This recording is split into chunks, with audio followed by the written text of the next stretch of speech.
दहशतवाद्यांची टोळी असो, दरोडेखोरांची टोळी असो अथवा अंडरवर्ल्डचं साम्राज्य असो, यांच्यामध्ये त्यांचा म्होरक्या जरी पकडला गेला, चकमकीत गतप्राण झाला तरी त्यांच्या कार्यप्रणालीवर, टोळीवर काहीच परिणाम होत नाही. त्याची जागा टोळीतील इतर सक्षम सदस्य घेतो. अगदी त्याप्रमाणे बीडच्या काळ्या साम्राज्याची तुलना करता येऊ शकते. कारण संतोष देशमुख प्रकरणात CID जिल्ह्यात दाखल होऊन तपास करीत आहेत. आज SITचा तपास सुरू झाला आहे. नवीन SP आलेले आहेत, तरी देखील बीडमधले अवैध प्रकार संपलेले नाहीत. अशातच आज एक खंडणीचा आणि अपहरणाचा व्हिडिओ समोर आलेला आहे. काय बोध घ्यायचा यातून? ज्याचं अपहरण झालं तो इसमच म्हणतोय ज्या गाडीतून अपहरण करण्यात आलं ती गाडीच पोलीस स्टेशनमधून आली. म्हणजेच हम तुम आधा आधा असं हे लुटमारीचं सूत्र सुरू आहे. हे ऐकल्यावर बघितल्यावर सुरेश धस म्हणतात ते एकदम सत्य आहे. या जिल्ह्यातील पोलीस कर्मचाऱ्यांची बिंदूनामावली तपासली पाहिजे. ठराविक समुदायाचे लोक, ठराविक हेतूने प्रशासनात असलेले लोक यांचा बुरखा समोर येणं आवश्यक आहे. एकूण परिस्थिती पाहिली तर घटनात्मक शासन व्यवस्थेला हा फार मोठा सुरुंग आहे.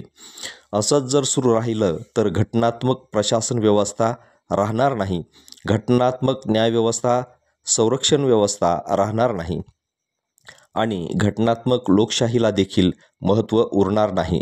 अशा परिस्थितीत लोकांचा दबलेला आक्रोश उफाळून येईल आणि तो लोकशाहीच्या विरोधात असेल. दहशतीच्या जोरावर, सत्तेच्या दबावाखाली लोकशाही व्यवस्था संपविण्याचा हा एक मार्ग देखील असू शकतो आणि त्यासाठी लोकांवर सहनशीलतेच्या पलीकडे अत्याचार, अन्याय, लूटमार करून त्यांना मजबूर करण्याचा प्रयोग बीडपासून सुरू झालाय का, अशी शंका यायला लागते. कैलासवासी संतोष देशमुख यांचे बंधू धनंजय देशमुख यांनी आज एक पत्र पोलीस अधीक्षकांना दिले आहे.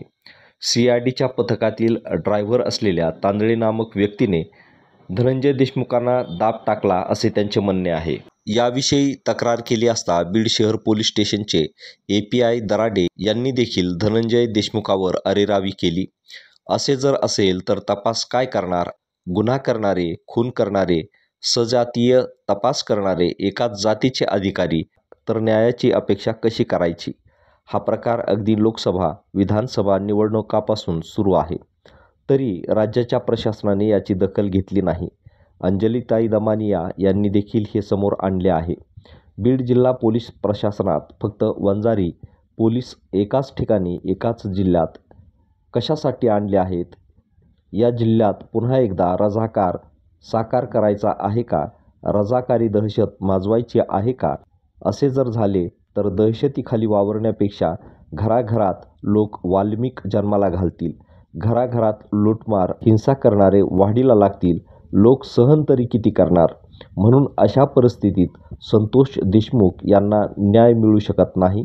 म्हणून मुख्यमंत्री महोदय SIT, CIDचे जे नाटक करीत आहेत ते वेळ मारून नेण्यासाठीच करीत आहेत असं चित्र दिसत आहे.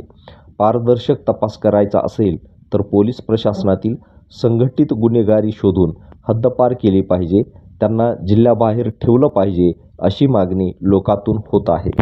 शासन आणि प्रशासन व्यवस्थेवर वारंवार प्रश्नचिन्ह उपस्थित होत असताना आणि लोकांमधून या चुका, या घटना निदर्शनास येत असून देखील माननीय मुख्यमंत्री याकडे लक्ष द्यायला तयार नाहीत.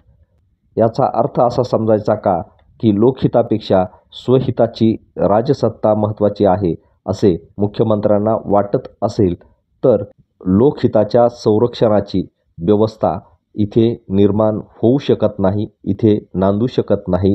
हे वास्तव या घटनावरून जगासमोर येत आहे, लोकांसमोर येत आहे. या निमित्तानं एवढंच. धन्यवाद.